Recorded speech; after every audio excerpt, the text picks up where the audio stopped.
dabar aišku, grįžti atgal tikrai labai žiauriai nesinorėtų, nes suprantu tai, kad grįžus atgal paprasčiausiai nesukonkuruotumėm su visais kitais Europos ūkininkais.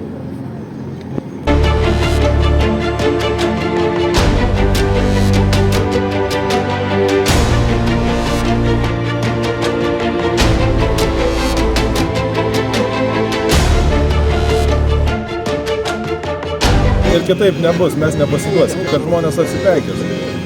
Ir kad pozicija bus kitokia, negu kad buvo praeitą savaitę, prieš mėnesį laiko, kai vaikščiojom po frakcijas.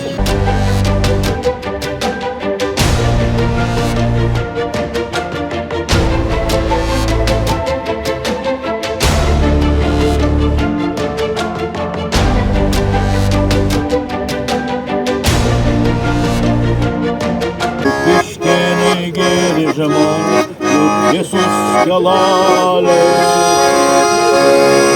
Lygumas laukėlio, žalumas tėvėlio, sidabriniai dobilaliai, auksiniai žiedėliai, sidabriniai. A ko namie veikti?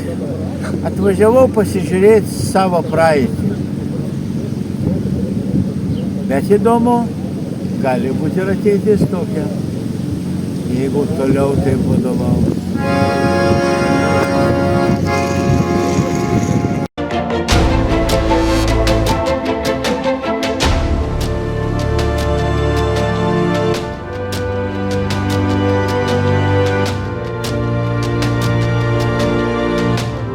Aš jums pasakiau, kaip bus ir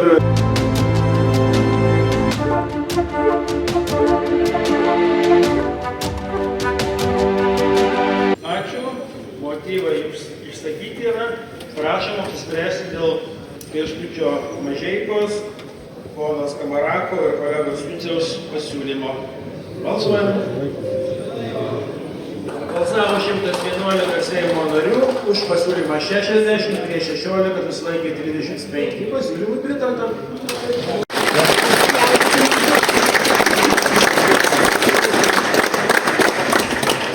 Ačiū gerbiami kolegos, dirbkime.